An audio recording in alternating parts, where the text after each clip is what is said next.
that was a weird moment watching the sun come up in Nashville for the first time. Hadn't slept. My truck had, well, maybe a little box of clothes, an electric guitar, an acoustic guitar, and a couple pairs of boots, and that's it. And I think I had $60 cash left.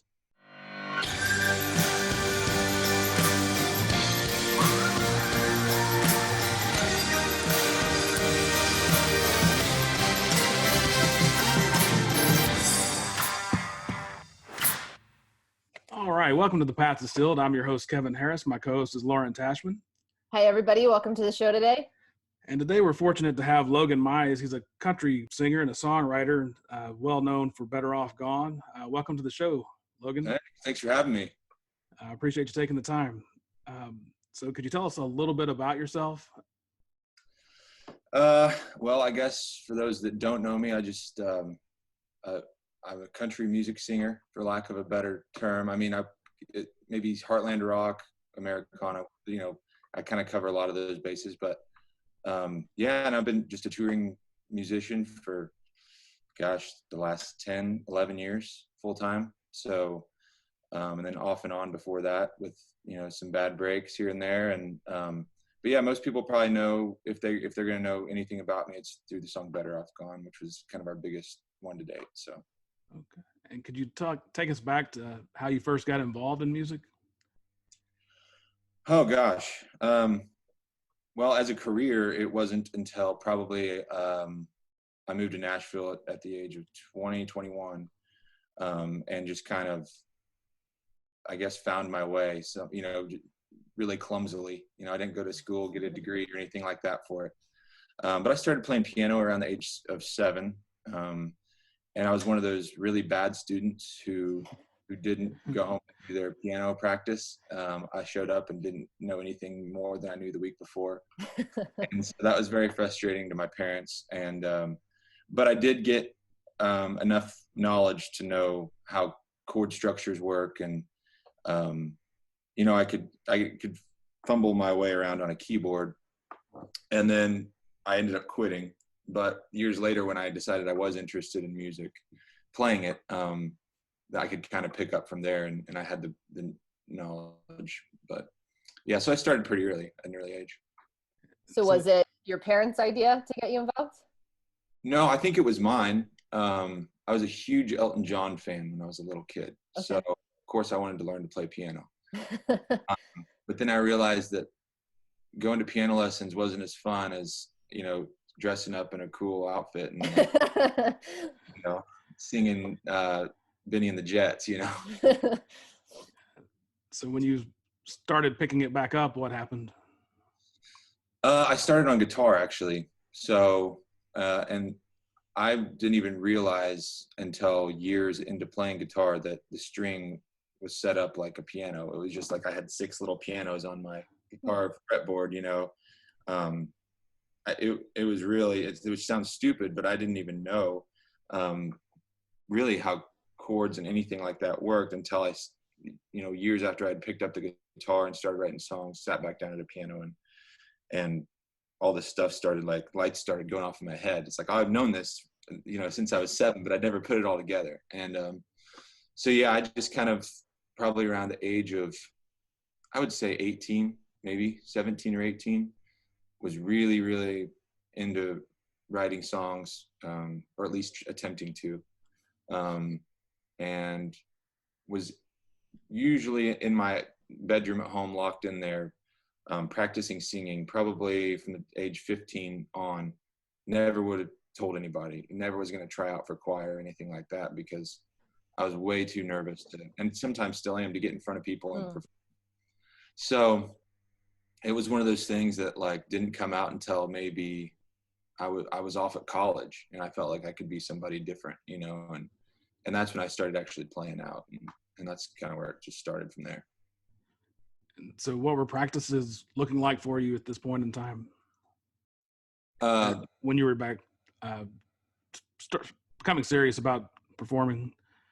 Oh, okay. Well, I mean, I was honestly, by the time I got to college, I was sitting in my dorm room or wherever I was living, and I was just playing nonstop around the clock at home, skipping class. I was on the football team, skipping football practice half the time.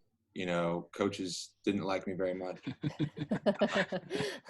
and but I was obsessed with it. It just became an obsession, and it started like, I think I'd always been really obsessed with the idea of I want to play music and do that for a living. But then once I really started figuring out and piecing it together, and oh, I can write a song, and hey, this isn't half bad, and then you play it for somebody and hey, people actually like this, you know, then it becomes addicting, and then you're doing it nonstop. So pretty much every waking hour of the day is practicing, you know, because you're not even knowing you're practicing, but you're just playing, you know.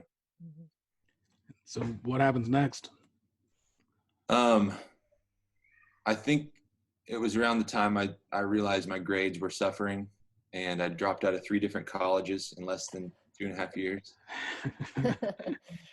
and made a lot of coaches mad along the way. But I was just obsessed, and so I decided I'm going to move to Nashville and actually do this. Now, when I went to Southern Illinois, which was the first big university I went to, I'd gone to a junior college for like half a semester, well, about a semester, and then transferred out freshman year, second semester to Southern Illinois. I was on the team there, and I transferred there kind of knowing that Nashville was only 3 hours from there, because you're right on the tip of you know, the very bottom end of Illinois, right on the Kentucky border. So you can just buzz down to Nashville pretty quick. And I kind of knew that going in, thinking I can get down to Nashville. And I did. About every Monday night, I'd go to Nashville and I'd play the Bluebird, or at least sign up to play songwriting nights. So from every Monday going down there, I knew I really want to be here.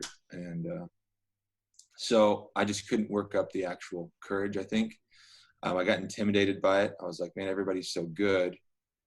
So when I finally dropped out at Southern Illinois, it was like 2 years after I'd started.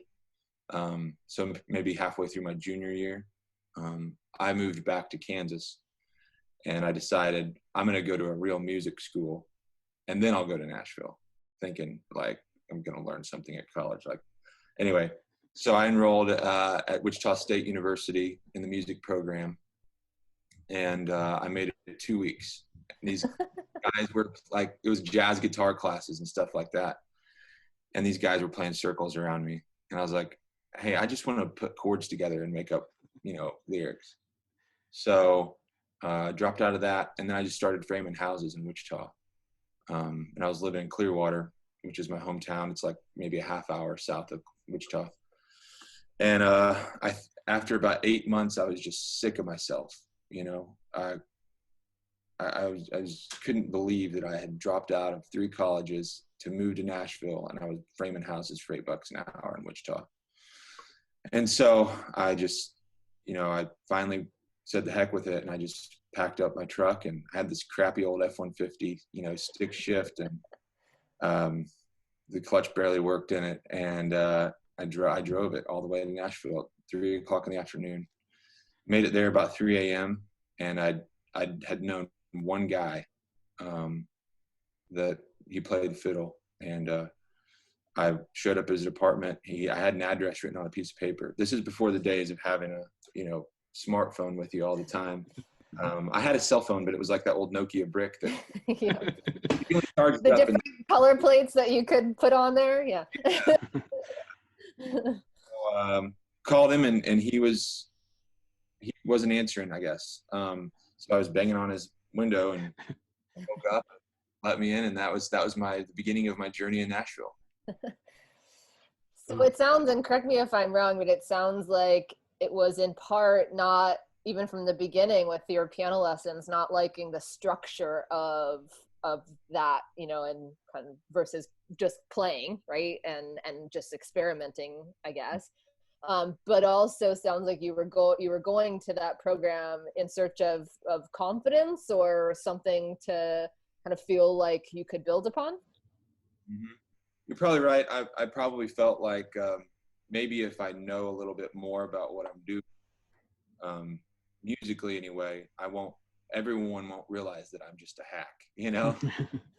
At some point I had to just realize that I'm a hack, and that's how it's going to be. But yeah, that'll be probably a trend that you'll notice. Is structure is not my favorite thing. I never would have made it in the military. So you're at your friend's house. He lets you in. What happens next in your story? Well, it's 3:00 in the morning. He worked at a bar in Nashville. He was a bartender there, and so he hadn't been home long. He'd gotten off work, at like 2:30 or something. And so we sat out on the front porch, and I think we smoked some weed, and like, I can't believe you actually showed up here. I never thought you'd actually move. And I was like, I didn't think I would either. And then watched the sun come up, and then it was like, I just, that was a weird moment, watching the sun come up in Nashville for the first time. Hadn't slept. My truck had, well, maybe a little box of clothes, an electric guitar, an acoustic guitar, and a couple pairs of boots, and that's it. And I think I had $60 cash left, and no bank account, nothing like that. But I did have a CDL driver's license, because that was one smart thing I did in college. I went and brought a truck driving instructor in and said, anybody who wants to take part in the truck driving class, you can. I think my scholarship might have paid for it. So went in, took the truck driving class, and someone said, if you have a CDL, you'll never have to worry a day in your life about work. You can always find work. And they were right, because the sun came up in Nashville, and I was like, I got $60. I don't know what I'm going to do. Obviously I can't start making money playing music right away. So I just found an ad in the paper. They said somebody needed a dump truck driver, and I had a job within like 24 hours. So, and that was basically what I was doing. I was waking up pretty early every morning, driving a truck for 8 hours. And then when I'd get off about 4:00, I'd go straight down to Lower Broadway, or Midtown or wherever. And I would just go bar to bar to bar, listening to songwriters or musicians, meeting people, figuring out what places had open mic nights. And I did that for months, just every night. And then it got to the point where I even met enough people. I got a security job down on 2nd Avenue. And I was doing security down there, and that got me down more into the music scene, because I was working down there late, and I'd meet musicians late at night. So I did that for like, I think it was 8 or 9 months. And then I got really lucky. And one of these guys I'd met, I met this guy. His name was Will Vance. He's still a musician. He lives in, I think, Hammond, Louisiana. Really cool blues kind of guy, singer songwriter. But he was in Nashville at the time, and met him, and we were at a songwriters night at a place called Past Perfect on 3rd. It was on 3rd Avenue. No longer there, I don't think. It's probably a condo or a high rise now. But we really hit it off and decided we were going to start a band. And this is probably like maybe 5 months after I lived in Nashville, still working my normal job. He was working in Clarksville as a bartender. And I said, you don't want to do that. You're spending too much driving. So just move in with me. It'll be easier to run a band if we live in the same house, and then you can just pay me rent. Well, he quit his job. So of course he wasn't paying me rent, but he was on the couch. And we had a little storage unit like in Gallatin, I think. And we'd go up there and practice and start just like putting band members together. And so I'd be at work all day, driving the truck, and calling people on Craigslist, hey, do you want to be in a band? We got a bass player, we had a fiddle player, we got a guitar player. We convinced a childhood friend of mine to drop out of petroleum engineering school. He had 1 semester left at Kansas University. Wow. Dropped everything, left, came out, moved in with us, became our drummer. At which point I decided I don't need to drive a truck anymore. I'm going to make it big with this band, So I quit, which is stupid. But I quit. And then we started getting eviction notices on the door. you got to remember, I'll be 35 tomorrow. I'd like to think I'm a lot wiser. At this time, I was barely 21 years old. So really stupid, really naive, but really energetic and optimistic. So, which I still am, but I just have a little bit more wisdom maybe to go with it now. So that's a question that as you've been telling your story that I've been thinking about is, what was it like during this time period, leading up to meeting him and getting this band going? What was that like mentally? It was exhilarating because, there was no, I hadn't been told no about anything. It wasn't like I hadn't been rejected by anybody. This is before you have 1,000 people telling you suck, go home, in a nicer way than that. But, still you hear it. Sometimes not. I was just so energetic, and I couldn't even imagine it not working out. It just seemed, the future seemed bright. I was excited. Every day was just a huge rush, and I couldn't wait to wake up and hurry up and get my job done. I'd listen to the Big 98, that station in Nashville, back when Jerry House was hosting it, and he was a great host. So I remember just listening to that all day. Every song that came on, I'm looking up songwriters, trying to figure out who wrote it, who produced it. And then that night, get off work, go downtown and try to find those people. It was just really exciting. So you're doing all this. Were you intimidated by the sheer volume of other performers? I was at first. The first time when I was coming down when I was in college, and that's when I decided to go to the music school. But for some reason, when I got out there to actually live there, and started realizing that there were a lot of people just like me, that completely disappeared. And for some reason, I had way more confidence than I really needed, which I wish I still had, but yeah, I was just ready to rock, man. Nothing could have stopped me. And so go ahead. No, you go again. So as you're making these connections, what happens? Do they come to fruition? Does it work out?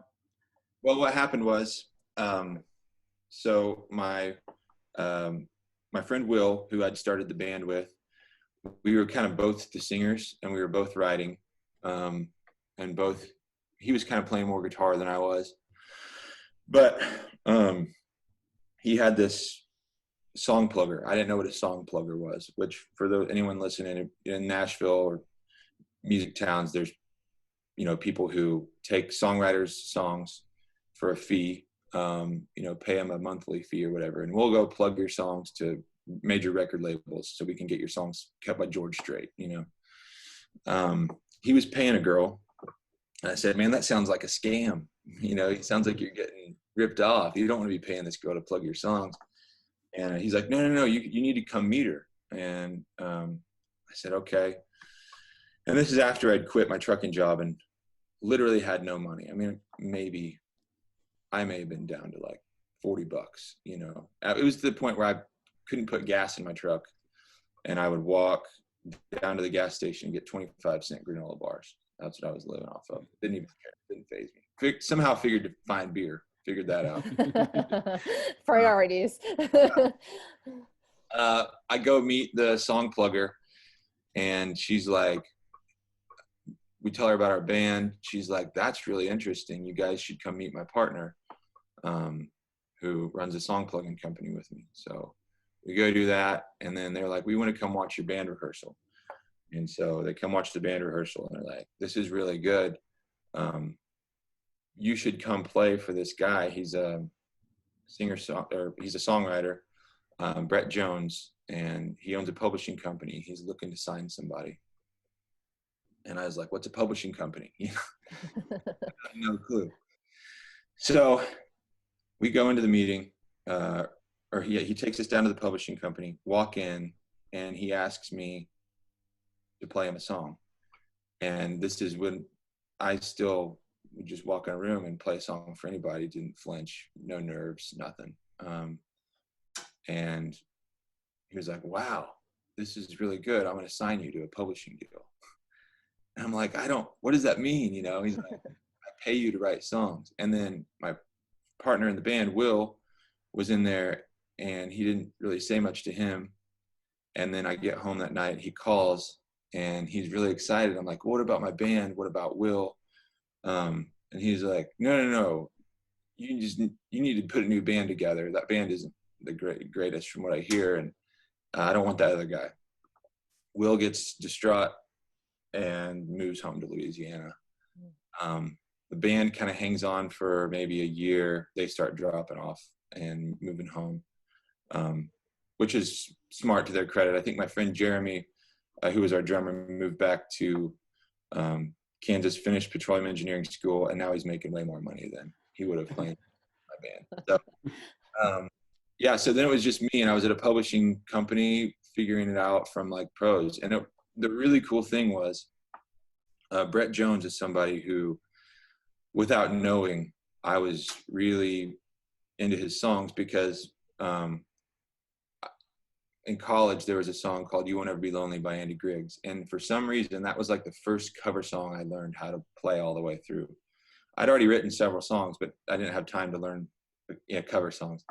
Well, finally I started learning one. That was the first one I learned, played it at parties, girls loved it, and then there's a song called "Don't Ask Me How I Know" by Bobby Pinson, and I thought that was just a brilliant song, and I was obsessed with that whole record. Well, I walked into his office that day he signed me, and those were two of his biggest songs that he'd written. It's like, wow, okay. And then all the other songs he'd written, I was a fan of. So it was really, it kind of felt like it was meant to be, So I really learned how to write a good song from Brett. And there was two other songwriters there. Dallas Davidson was one. He was a brand new writer in town, and he had just written Honky Tonk Badonkadonk. Was about to go on to write a billion more. God, I mean, how many number ones has Dallas written? 50, something like that. I don't know. So Dallas rented a little apartment downstairs, and people were constantly over there, from Luke Bryan, Billy Currington, Jamie Johnson, Jared Neiman. All those guys were in and out of that building all day. So as a kid, a 21-year-old kid, you're seeing all these guys come and go. Randy Houser, and I'm just floored. It's crazy how talented everybody is. And then Brett is teaching me, songwriting 101 in the upstairs part every day. It was kind of a dream come true. It was really crazy that I show up in Nashville and less than a year later, like that's the position. I got really lucky. I don't know how it happened. So that made me curious. How did your original songs stand up to the scrutiny once you became a better songwriter? Did you still like the early ones? So one of the first songs I actually wrote when I still lived at home in Kansas, when I was in and out of college, I think I don't even know if I'd started at Wichita State yet. I think I was still going to Southern Illinois, maybe home for Christmas or something. I had written a song called "Boys from Back Home." And it was about a friend of mine that went off to the war in Iraq right out of high school. And I was playing that one all the time. And when I got to Brett's place in Nashville, and I played him that song, he was like, wow, this is really good. And he changed a couple lines for me. He's like, I'm not going to take any songwriter credit. And he didn't. But he helped me change a couple lines that were a little bit like amateur sounding. And it's still one of my biggest songs. Like when I go play it, depends what region we're in, but people are yelling at me all night. It's like the cult classic song, how to play it. So yeah, that one stood up. There was maybe 50 other ones that I don't even know where they're at. Yeah. So what happens after, I think you said after your first year is when that was going on. What happens next? So having success that early really helped, at least getting the publishing deal. It really helped my confidence even more, and it kind of made me feel unstoppable, So I haven't heard no from anybody. This guy, Brett, he was really instrumental in that. He's like, you're going to be bigger than the Dixie Chicks. And this is at a time where maybe that would have been appealing to me, to be a big famous star, And it was great. So I'm still messing with this whole time. I'm still putting bands together. You know, people quit, I put a new person in there. We're playing on Broadway. I'm doing cover songs down there at night, which was really good for me too. So, and then I were also playing original gigs, and then I was calling around as my own agent, trying to get us opening. I think Pat Green was the first one we got. Pat Green go somewhere, maybe Kansas or Nebraska, and this is my first time playing out gigs in a band. You know, it was really exciting. And at the end of the year, there was a lot of things that happened. But at the end of the year, Brett didn't want to renew my publishing deal. And so I think that his publishing company might have ended. I don't know what happened, because he started writing for somebody else. He started writing for a pub company. So it didn't end well. We got into it about something I can't even remember now. And we got sideways, and then bam, I'm back on the streets of Nashville with no publishing deal, looking for a job. So that was like my first moment of like, okay, this could have some challenges to it, you know. It's not all up. Yeah, so I think I took a job weed eating on a weed eating crew. We were cutting grass and still doing the band as much as I could, but it was starting to take a toll trying to pay rent and all that. So, and I started going around to other publishing companies whenever I could, trying to get new publishing deal. But yeah, I went to every single publishing company on Music Row. Every single one of them was like, no, you don't have the songs, you're not there, whatever. But then I made round 2. I went to every single publishing company again. And then I'd scrounge up a few more on the way. I'd hear about some startup publishing companies. And if I couldn't get them to say yes or bite, I'd at least ask for a co-write with one of their writers. And that would kind of get me in with some of the writers and the pluggers, and they'd get used to seeing my face around. But it started really interfering with my work schedule, because I got to make money, but these people want to write at 10 a.m.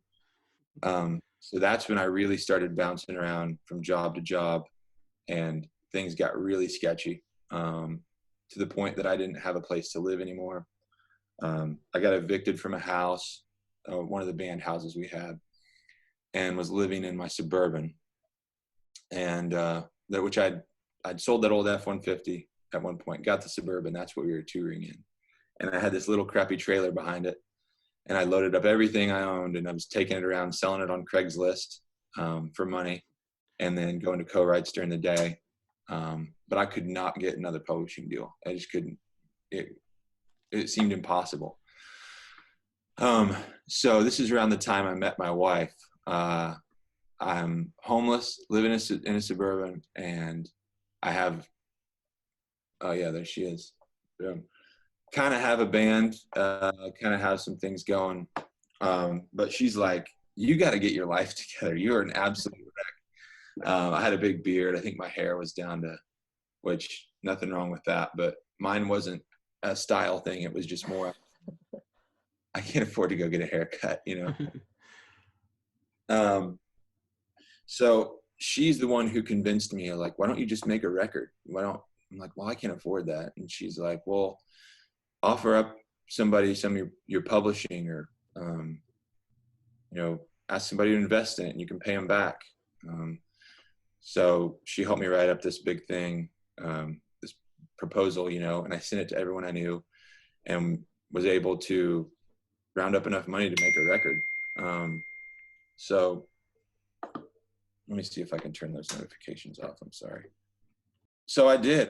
And then all of a sudden I could go play. The record kind of started catching fire around the places that we'd played, around my home state in Kansas. And it started spreading from there. And that's really where it started, was her kind of being like, get it together, make a record, and either do this or just go get a job, because like you don't have anything going on. So that's what kind of started the whole thing for me. When, prior to her saying that, and then after she said that, what was your mindset? Because you had talked before about always feeling optimistic and it being exhilarating. What was it like at this point of your story? I think I was still pretty optimistic, but after all the evictions and the every publishing company in town telling you no. I mean, that's, you start to hear no a lot. You start to hear, oh, that's not maybe very good. There was no bitterness or any jaded part of me yet, but I started to realize, like, okay, this is going to be really challenging. But it never occurred to me, like, maybe making a record, it was like just not something that crossed my mind, which you think that would be an obvious first step, but it never occurred to me. So as you're moving from this struggle, and you said you didn't have money to afford a haircut, and she's now encouraging you to take these next steps, what's going through your mind at this point? I guess at that time, I was kind of thinking, I'm trying to remember, that was a foggy period, because when you're living in a car, it's like you're kind of, there's a desperate feeling, which it was kind of like fun for me at first. It was kind of like, and then do I need to move home? So when I made the record and I met Jill and I moved in with her. So then I wasn't homeless anymore. And then my dad would call and make fun of me. He's like, you know what they call a musician without a girlfriend? I'm like, what? Homeless. Yeah. So she was working a job at the hospital, and I had made the record and started playing shows. And it was at the point where we would get home and I wasn't making enough to pay the band. So she would use some of her check from the hospital to pay my band members. So she was really supportive. And then shortly after I'd made the record, I got one of the publishing companies that had turned me down 3 times, Big Yellow Dog. I called him up a 4th time. I have a record now, and I want to come back in and meet with you. And that's when I got my second publishing deal, which turned into a record deal development kind of situation. And then at that point I had some stability. I felt good. And I was like, okay, this girl completely, got me on track. And that's when I proposed to Jill. We got married that year. I signed with Big Yellow Dog, and then we were kind of off to the races. And that's when everything that is now kind of started. So, I mean, reaching out 3-4 times, that takes a lot of what one psychologist, Angela Duckworth, has called grit. Where do you think you got that from? I don't know. That's a good question. I probably come from a long line of stubborn folks in my family. My grandfather, he was an entrepreneur. He got home from World War II and he started a grocery store from nothing. I think he started in a 1-car garage. This is on my dad's side. My dad's dad started it's called Mize's, and he grew it into what's now the only grocery store in our town. And I don't know, I always felt like that probably took a lot of determination, and then my grandparents on the other side, came from poor families, and kind of self-made success. So I think it just comes from all sides. And so you've now signed to the new label. What happens after that? Yeah, so they were like, this is really good. We like this record. And well, when I first walked into the meeting, it was my 4th time coming in there. I hadn't actually met Carla Wallace, the woman who runs the label. And so, or the publishing company at the time. And she had her back to me in a swivel chair. And my record was, I can't even remember what song, but it was on my first little album. It was playing, and I think it was the first song on there. And she was halfway through the song. She hits pause, whips around in her chair, and she was like, "Tell me how you're any different than Dierks Bentley." And like, he's not a Southern guy, and I'm not either. And you're so used to all these Southern, type people in country music that you're picking up a hint of something different. I promise you I'm not anything like him. And she's like, well, grab that guitar and play me something else. And I don't like this song. So I played her a song that I'd just written, and she's like, oh, I really like that. She's like, you should make another record. And then by 2 p.m. that day, I had a publishing deal. Kerry O'Neill, who owns the place, real influential guy in the music business, owns O'Neill Hageman. Anyway, great publisher. He's like, hey, we kind of want to do a development thing with you. So let's take some of these new songs that we really like. Maybe we can start working towards another record. I just turned those messages off, and I don't know what I'm thinking. I'm so sorry.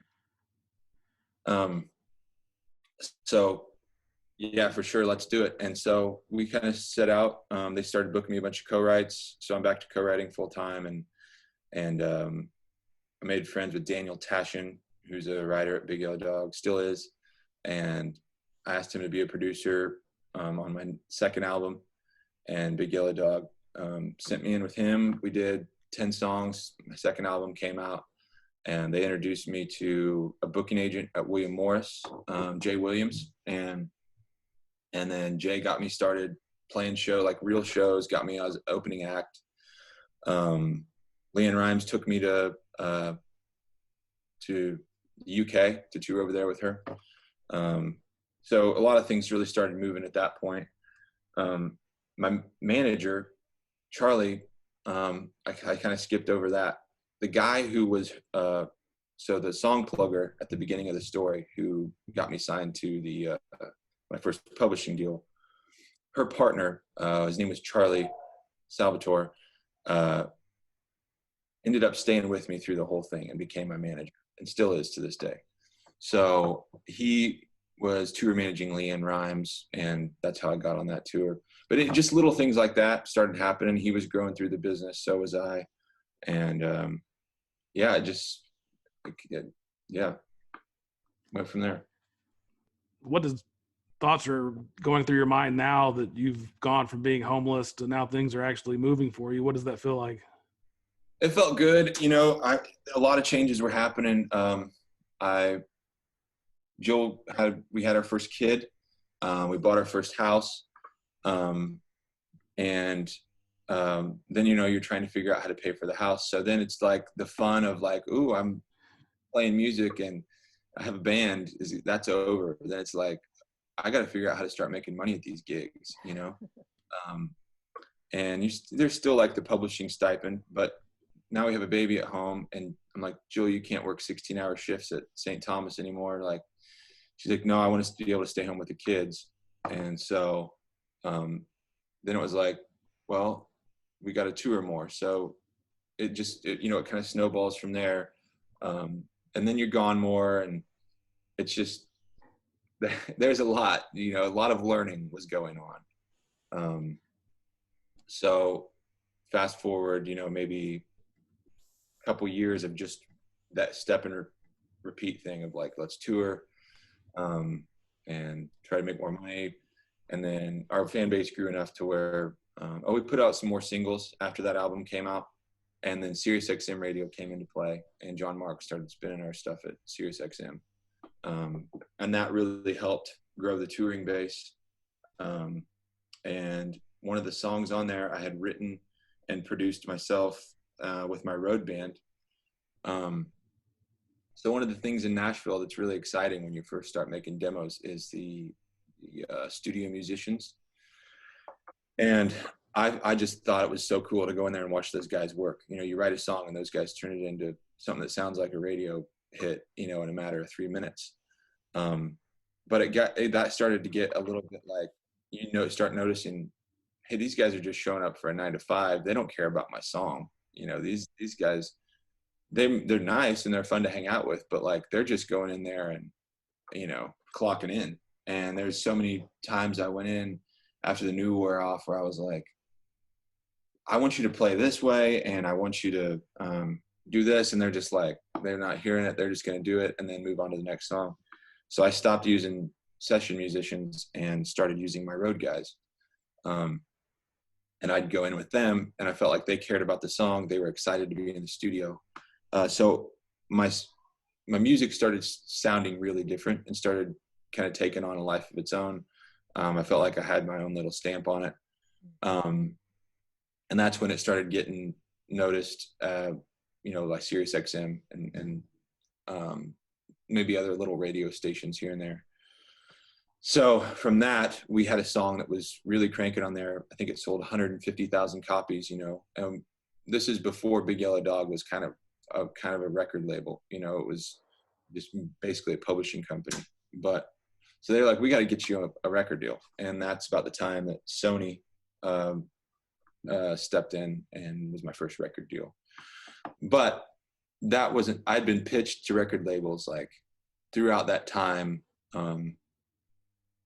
Gosh, I don't know. I've been turned down, just to throw the number out, I've been turned down by every record label in Nashville 5+ times.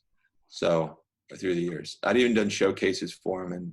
And there was one for Sony before they signed me. I showed up for this showcase that they paid for, and the CEO left before I played the first song. Just decided, I don't know, left.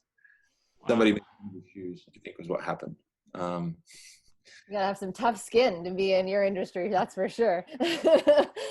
And then, weird ones. There was weird ones too, like where they'd take me into, I think it was Capitol Records at the time, and play acoustic for, Mike Dungan. And, he's just kind of looking at you like, what are you doing in my office? And, okay, thanks. Thanks for coming in. Don't come back. There was one email from, I'll just say his name because I don't care, Scott Hendricks at Warner Brothers. I'd been pitched to him so many times through Big Yellow Dog, my management company, whoever, saying, please sign this kid. He finally sent back on maybe the 5th or 6th time, if I have to hear this guy's name or see it in my email one more time, I'm going to lose it. Like, do not send me any more Logan Mize songs. Do not pitch him to me. And yeah. And I did. I had more meetings with him and had been rejected from him 3 times since that email. So, yeah. Anyway, I got my first record deal at Sony after they'd passed on me, where the guy walked out, maybe 6 months after that. And then I got my first taste of like, this is how the music industry really works. This is what's going on. And that's when maybe my enthusiasm or excitement about everything, don't get me wrong, I'm still excited. I still love doing this. But that's where everything really changed. It was like, and then I had my second child. So I have a daughter at home, son at home, wife's not working. I have a record deal, and I'm home maybe 6 hours once a week. And that's it. It really, everything dramatically changed. So was it strictly the time away from home that you didn't like, or was there something else? No, there was a lot of things. And that's when I really, so early on we talked about my distaste for structure, and all the fun and spontaneity and, creativity, all the things I loved about playing music and putting bands together and touring, it was completely gone. And it had been replaced by this rigid structure of a corporate entity that wants to slap a tag on you and get you in front of as many people as they can, because they need to make money off you. And so there's no respect for like what I wanted to do, or, that doesn't matter. It doesn't matter what I want to do. It matters how we're going to make money off you. And it was really apparent, like, there were just these moments of like, I'd be sitting in a car and, riding somewhere in like New Jersey to get on the second plane for the day, just being like, I hate this. What am I doing? I completely hate this. I haven't seen my kids in weeks. And that's when I really had to start digging deep, and figuring out like this isn't just like a phase anymore. This is like a big life choice. Do I want to stick with this, or, because this has become something that I don't recognize at all. if you knew at the beginning, which you can't ever really know this necessarily, right? But if you knew at the beginning when you were first really trying to make it in music, would you have taken the same path? I don't know. That's a good question. I think that my method of doing things is definitely trial and error. I don't like to, listen to advice and read 15 books on how to do it. It's just like, just do it and be a bull in a china shop and bang around until you find your place. And that's the way I did it. And I don't know if I'm capable of doing it another way. So that's a tough question to answer. And similar question. It's fascinating or interesting to me that being rejected 5 times by every label or every company in Nashville did not discourage you, but actually getting in the door did. Yeah, that was the weird part. It was like the hump was over, like, oh, I finally did this. I pounded my way in, and now I'm in and I'm looking around going like, I don't know. I started to like maybe feel I'm starting to grow up at this point. I have kids. I'm not so important anymore in my own life. It's like, I'm not just worrying about me. I'm worrying about my kids. I'm worrying about my wife. I'm, more concerned about real life things. And then I started realizing like, I don't know if I like all this attention. It's constantly going into these radio stations and playing in small cubicles for groups of people. And I started feeling like, whoa, this isn't natural. I can do a stage and get up there and play with the band. That's fun. But like really having all that attention just focused on me, I really didn't like it. I just felt like, my priorities were so different and changing all the while. It's like, well, I thought you wanted to be a star. I thought you wanted to go. Like, I don't know if I want to do it this way. You're telling me I have to go play in this conference room. I don't want to. And that's when things really got tricky because I would start having really terrible anxiety and it was on top of like the not being home, worrying about money. Because when you're early on in a record deal, you're not making any money. And if you are, your label is taking it. So, worrying about, and I don't even worry about money. I don't care. I mean, I can live in a Suburban again, but my wife worries about it, and I want my kids to have what they need. Mm-hmm. So that's churning in your head. There's so many things going on, and then, okay, go dance, monkey. It's like, oh God, this is terrible. Yeah. And so, are you plotting your exit from Nashville at this point, or is it just? I left. Abrupt? I did. I left 2.5 years ago. I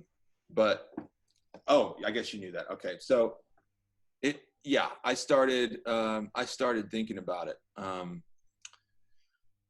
And it wasn't like I wanted to leave Nashville. It was like, I just wanted to figure out how to do what I wanted to do on my own terms. And I had no idea how to get there. I still felt like I needed the industry for some reason, to really be behind me. But I didn't know how to get, I can't go home to Jill, my wife, and say, hey, remember how we spent the last 5 years, completely getting rejected, banging our heads against the wall. You're out here with 2 kids, you have no family. I've put you through all that, but I don't want to do this anymore. It's like, you get your ass out there. You do it, So I stuck with it. I really did. And the song flopped for a lot of reasons. The label made me re-record a song that had already sold 150,000 copies. And I was like, why do you want to re-record it? And that's part of the thing. They want to get their hands on you, and they want you to be what, they don't want you to be you. They want, I don't know how to say it. They just want to have their stamp on it. So, okay, you're going to dress me in this fancy shirt, do a little photo shoot, and make me re-record all the songs that are already out. So John Marks at SiriusXM was the first one to be vocal about it. He's like, why would you re-record a song? It's a hit song. We're selling 10,000 copies a week. The only other song to do that was Cruise by Florida Georgia Line. And I think there was a Cole Swindell song that maybe did. And then he's like, and you're re-recording it? He's like, we got to go. This thing is moving. And Sony's pumping the brakes on a release date. By the time they decided to put the single out, it was re-recorded. John's like, pull it. Sirius XM stops playing it, and it just completely flopped at radio. And that was about the time, I think, that Gary, who was the CEO at Sony, left. So then we're a headless ship at Sony, and they're trying to find somebody new to come in. And my song flopped, was like, back off the road, come right, we got to make a new record. So at this point, I'm like, okay, well, the fact that I felt like I had it in my grasp, I had this hit single in my grasp, and I knew, I was like, as much as I hate all this promo, if I can get through this, at the end of the tunnel, I'll have a hit song, and be able to make some money, and maybe I can just go back to playing shows rather than doing all this promotion. But when it didn't work out, it was like, I was so close. I had a taste of it. I got to go try again. I started making another record, started writing for it. And they brought in a new CEO, Randy Goodman, and Randy went through and just started dropping everybody. I think he dropped 9 or 10 people, and he kept me. And he called me in and said, he didn't tell me why he kept me on, but he said he was going to let me go in and cut some songs with Paul Worley. And I picked Paul, and yeah, it was a really weird time, but there was a lot of fun too. So that's kind of, getting to that point was interesting. And are you moving back home after this? No, so at this point, I was, as much as I kind of hated how the industry worked, I think I was still pretty salty about how it all went down. I feel like and like I said, I can't just quit. I've come this far. And that continues to be a theme too, because then when you don't quit that time, you go even further. And it's like, well, I can't quit now. I've come.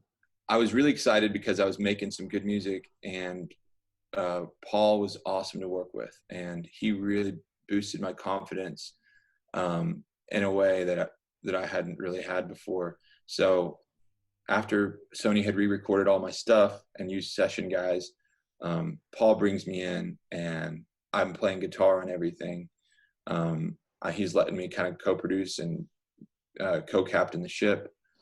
And we spent 4 or 5 months making a pretty small, 5 6 songs maybe.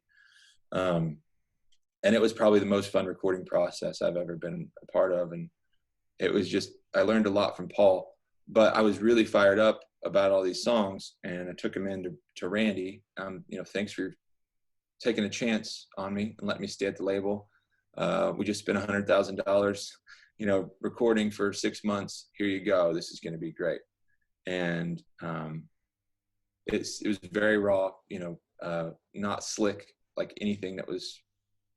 This is 2016, so we're in the heyday of like real bro country stuff. Mm-hmm. And this was completely sounded like 1975, or just mid 70s, real raw kind of rock and roll kind of deal, with a little steel guitar here and there. But they're like, no, what'd you do? This is not good. And then they dropped me off the label, I think, at that point. No, they didn't. They said, no, we're not going to use these songs, and didn't drop me. So I went back to the studio with a different producer and recorded Ain't Always Pretty, Better Off Gone, anything that's on that Comeback Road album from 2017, that was kind of my big breakthrough album. I turned that in after I got rejected with the Paul Worley sessions. They're like, no, not this either. We're dropping you from the label. So I'm walking out of Sony with my tail between my legs, thinking like, what do they want? I'm listening to Better Off Gone in my head, going like, is this not good? This is a little slicker. We did put a slicker sound on it because, we want to get it to an audience, and country radio is the way to do that. This is before streaming was really taking hold. It was starting to, for sure, but so I'm like, okay, well, there's one guy I know, Bobby Bones. He sometimes does his own thing. I'll just send this song, Ain't Always Pretty, to him. And I don't even have his email. So I looked up on like the iHeart website, Bobby's email, send him the song at like 11 o'clock at night. And I wake up to my phone buzzing like it has been on this, on this podcast. I mean, nonstop text from everybody I can think of that has my number. Oh, congratulations. Wow, sounds great on the radio. You know, this is at like 6:30 in the morning and it's happening. He plays it 9 times in his shift. And he's talking the song up, really excited about it. And I'm like, we turn it on the radio. He won't stop talking about this song. And then I look on the iTunes charts and we're sitting at we're the number like 5 trending thing in the world on iTunes. And we're sitting at number 2 on the downloads charts. And it's like, oh my God, it really just happened. It finally happened. So I kind of spent the day, I went outside and I went on a run just to kind of process it all. You know, it was like, I turned these songs in to Sony after they rejected all my stuff, and they rejected these. And this is my validation. This is like, you know, the world loves it. So I spent kind of all day planning like how I was going to handle it. Like, okay, this is, you know, how am I going to do this? And then I came home. This is like mid-afternoon, and I call my manager and I call everybody at my publishing company, Big Yellow Dog. And I'm like, we got to go. I guess we got to get down there and figure out what we're going to do. Because normally when Bobby was playing these songs and stuff like Chris Jansen, Cam, he'd done this for them, and it was like, boom, instant hit. But you got to get a label because you got to push it to your radio. Back to all the labels rejecting. They have that song sitting there, every single one of them. No, we're not interested. So I'm sitting down on Music Row with Carrie and Charlie, my manager, going like, shaking my head, and you're just seeing it like Bobby stopped playing it because nothing happened. He's like calling me. He's like, is nobody biting? You don't have a label? You don't have a record deal yet? Like, no, man, no one's interested. No one cares. So this is about the time I end up back in Scott Hendricks's office for not the last time. The guy that said, never email me about this kid again. So I go over to Scott's. I'm sitting there and at Warner Brothers in his office. And I'm like, you know, that Bobby thing was really big. Like, we got cleared at the top. He's like, yeah, I don't listen to that show. And he's like, play me some what other songs you have. I played him some other songs. He's like, I like some of those songs better than that Ain't Always Pretty song. And she's like, this is exhausting, you know?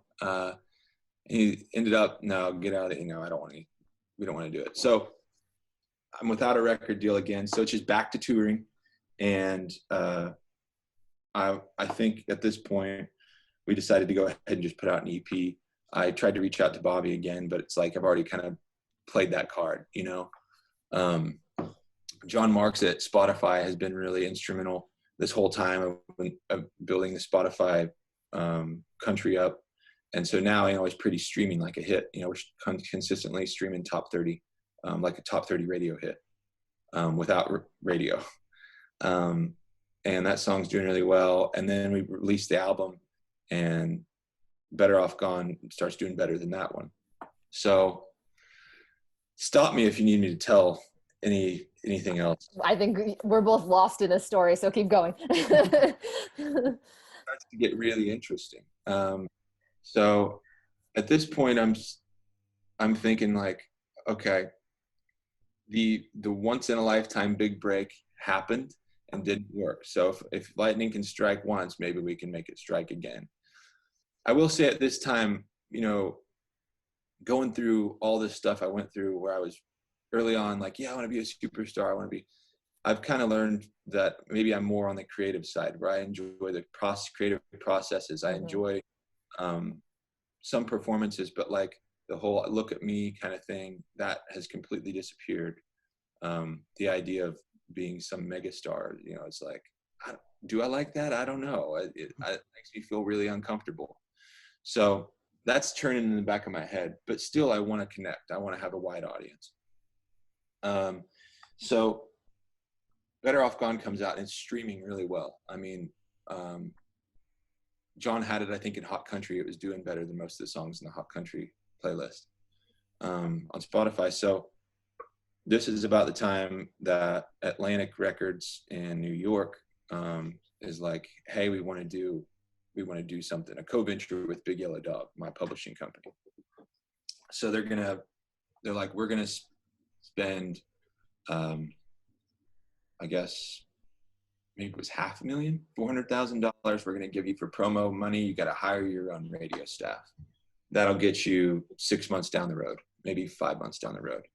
So bam, it's back to radio tour. It's back in a car, radio station to radio station. At this point, I've done three radio tours, been to the same stations. You know, I'm hitting the same conference rooms for the third time in every state, every little town with a radio station. It's like, yeah, I'm back here at K-Jug in Visalia, California to play in your conference room again.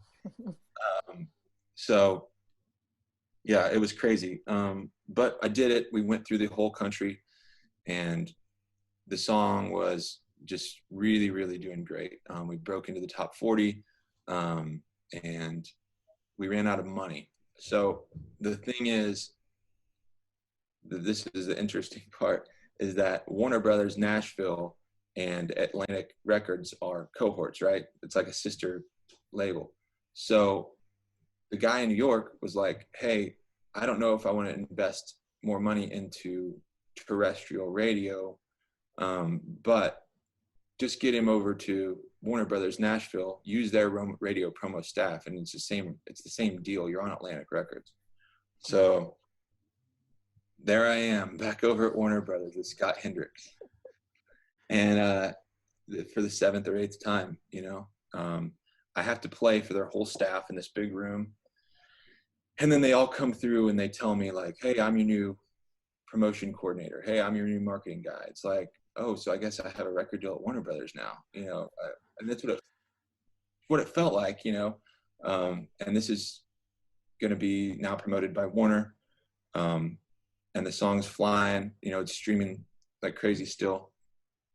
And then I get a call, like, everyone went silent, and I get a call like maybe 5-6 days later, and they're like, Warner Brothers won't do it. They won't jump on board. They're not going to do it. At this point, you start wondering, like, did I make somebody mad somewhere along the way? Is there something I don't know about? Is there something personal? But I can't ever think of anything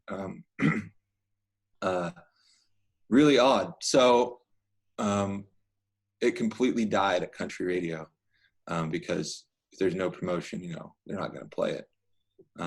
Still streaming. I mean, it still streams. I think it's got 52 million on Spotify streams. And it still does really well. And we were to the point where now we're touring Europe, selling out venues in Germany and Scotland and, you know, London. I mean, it was crazy to know that our touring was doing that well. We're selling out in Seattle, San Diego, Buffalo, New York. But the label won't come near us, even though our sister label promoted it all the way into the top 40. So that's when I was like, screw this, you know, I can't do this whole, you know, deal with the corporate politics thing anymore. And that's when, around the time I found out my mom had stage 3 or stage 4 cancer. And I'm like looking at the years that have just flown by. I mean, at this point, it's been 12 years since I moved to Nashville. I'm in my mid-30s, and it's like I completely have missed out on any kind of family time that I would have had if I would have been home. I've been in Nashville, and it's been a fun adventure. I'm still going to make music, but you know, it's becoming really hard to deal with the industry and the fact that I got family dealing with this at home. So we had just bought a new house in Thompson Station, Tennessee, just built it. And we turn around, you know, 8-9 months later, have a for sale sign in the yard, and moved. We moved to Kansas, and that was really hard, but it was also good to be around family. It's been a big adjustment. But since when we moved back, there was a lot of things that happened, you know, career-wise that have almost been better. Other songs really started working, touring picked up, got more busy. So things have grown a lot since I've been in the last 2 years since I've moved home. And it's really been great. And I don't have to deal with a major label telling me what to do. I still work with Big Yellow Dog. I'm still signed there, and they're great. So I feel like I'm kind of 1 foot in, 1 foot out. Even if I'm completely both feet in, at least I get to feel like in my head that I'm not stuck in a rat race. I'm curious, which was harder to deal with, being homeless at one point or being the up and down that you experienced with the labels when you thought it was so close every time? I think that was harder. Being homeless, it was like the worrying about money and stuff, sure, worrying about how you're going to eat maybe, but that was exhilarating me for some reason. That was really exciting, and it felt like I'm on the hunt, and then it makes I look back and appreciate those days that kind of, maybe give you some character. And so what would you say that are the keys, are keys to your success? Oh gosh. I think perseverance really, just kind of digging in and saying, I'm not going to accept failure as an option. No matter how many times I run into a wall, it's like, just keep going, figure out a way around or over or through whatever you got to do. And yeah, just never saying, never accepting no. And did the no's get easier the more you heard them, or did you become numb? Yeah, I fully expect a no. And, that's the one thing that has messed with me over the years is like, I'm used to people, at some point you hear no so many times that you consistently just assume that everyone thinks you suck. You hear it that many times. Mm-hmm. So it'll mess with your performance ability to the point where you have to kind of realize, like, that's just industry people. These people out here just want to be entertained. They want to come listen to music. And I've had to really, really walk myself through that, going like, separating the music industry from people who consume music. It sounds like towards the end there too of your time in Nashville, it felt, at least it sounded to me like you felt like you were really producing some and putting together some really authentic songs, like true to what you wanted to be doing, and then still hearing the no's. Yeah, for sure. And obviously I still don't think I've made that, like, the record I really want to make yet. Mm-hmm. Like that's still on the horizon. And it was really interesting this year because we had a really big year for shows come in. It was like our highest offers. It was like, okay, we finally have dug our feet in and made ourselves a kind of a mainstay here in the touring industry. And of course, everything is getting canceled. But still, it really felt good to see everything coming in. And like, I would have never actually thought that I was going to getting these show offers at these festivals. It was really cool to see all that start happening. What have you learned about yourself throughout your journey? A lot. I think I've learned that I kind of enjoy a good challenge. I enjoy things being difficult and figuring out a way to make it work anyway. I've also figured out that, I need to sometimes calm down the voices in my head, that can get really loud and busy up there, and just kind of relax and just take it one step at a time rather than trying to tackle the whole thing at once. So, because I'm a really laid back, chill person. but there's a lot going on up here for somebody who's laid back and chill. You know, a lot of voices telling me, no, you can't do this, and you end up fighting yourself half the time. You become your own worst enemy. You know. Sure. Do you feel that you've made any sacrifices along the way? Yeah, some good, some bad. You know, like sacrificed a lot of time with Jill when she was at home as a new mom. You know, I wasn't around for a lot of that. I was home, you know, weekly or, you know, every other week, but it was for short amounts of time. And, you know, that's something that was mostly time is the sacrifice. Time away from, you know, being able to call my dad and play golf with him, or go to Thanksgiving, you know, just missing holidays and missing funerals and weddings, you know. So, yeah.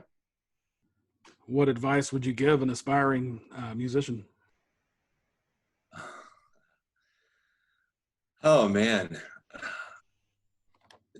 it's a loaded question because I guess I would tell them to just be persistent and don't get discouraged, because you're gonna get some people don't ever have to deal with. Some people seem to just, you know, either get lucky breaks or really talented. I got a few lucky breaks, you know, but most of those lucky breaks are offset by 1,000 really unlucky breaks. So just stay persistent, and you'll find out if it's something you really want or not. Do you think that the success you're experiencing now would be as sweet, for lack of use the cliche, sweet success, but if you had not experienced what you did with the industry, do you think you would have enjoyed where you are now as much? No, I wouldn't have appreciated it. There's so many things that I wouldn't appreciate. That if I would have, if that first publishing deal that I had that I got, you know, a year after moving to town would have turned into me having hits on radio at 23, 24 years old, I would have turned into an unrecognizable person. You know, there would have been ego out the, you know, out the door. I would have just, I wouldn't have been able to handle it. You know, I think I needed all the rejection and all the struggle and just getting knocked down continuously, driving for hours and hours and hours across the country to play for 10 people at a time. I needed that to like come, just, hey, you know, come back down. It's been good for me. It's fascinating, right, to hear you say that, because I think most people, when they think of making it, they think of becoming that big star. Like that's the goal, right? That's what they're shooting for. Yeah, but in that, I kind of learned that maybe that isn't exactly. I mean, I'd love to, you know, go play a stadium, sure, but you know, I feel like there's a difference between being like a successful singer-songwriter with a lot of hit albums and being a famous person. And like, you know, if you're on a major record label and you're doing the assembly line thing, it's all about like getting you as much exposure and red carpet placements as you can get. It's not about how well can you write a song and what are your guitar tones like on this album. It's all about like just things that I'm not interested in. So yeah. So you mentioned earlier that you felt like at one point you used the term, they didn't realize that you were a quote hack. Do you still ever feel like you're kind of faking it, or people are going to find you out as being a fraud? Sure, all the time. Yeah, that's just something I accept though. I think that's just kind of by nature who I am, but it also keeps me curious too. I love always learning new things, and I love talking about them. But in my head, you know, whether it's music or any other subject, you know, but in my head, I always assume that there's actually a real expert out there who probably knows a lot more than I do. So, but that keeps me curious to want to know more, you know, and that's good for me in music, because if I felt like I was in virtuoso, which I know I'm not, you know, then the mystery's gone, you know. Nice. Well, kind of building off that, Kevin and I met in grad school when we were both from different programs, kind of found ourselves in the similar place of studying expert performance. And there's this ongoing debate, right, of nature, nurture, and what's more responsible and things like that. And an extreme view on the one hand is we're the nature side, we're born to be something, or we're born with talent. And then the extreme view on the nurture side is it's what we do, or what we experience, or the resources that we have. So where do you fall on that debate? If you had to give a percentage to each, what are your thoughts on that? Oh man, that's tough. If you would have asked me at the beginning of this entire journey when I started out versus asking me now, my answer would be completely different. But I would say I'd be 80-20, 80 falling on the nurture side, 20 being the nature side. Yeah, I think it's something I really, really just worked at. What would it have been if we asked you years ago? Oh, I was born to do this, and I'm amazing, yeah, I don't know. I probably would have said something terrible like that. Is there anything that we haven't asked you that you feel is important for the listeners to know? Oh, not too much. I hope I didn't. When we were moving on early on in the story, I kind of realized this is going to be a long story. So I skipped a lot of small details just to get to the overview of the story. And there are some timeline things that might not be perfect, but I hope I didn't bore anybody with the story. And I hope you got everything out of it that you're looking for. Yeah, we did. So far, everyone's felt that they've spoken too long, and nobody has. So. It's on us. It's how we set this up. And final question: what is the biggest takeaway from your story? Biggest takeaway, I guess, would be, and this isn't like I'm a really optimistic person, but this isn't the big shiny takeaway. Like, this is the realistic thing that if you set out to do something, you might not get, what you think you're going to, or what you plan on getting. It might go a completely different direction that at the time when you set out to do it sounds depressing or sounds like a terrible end result.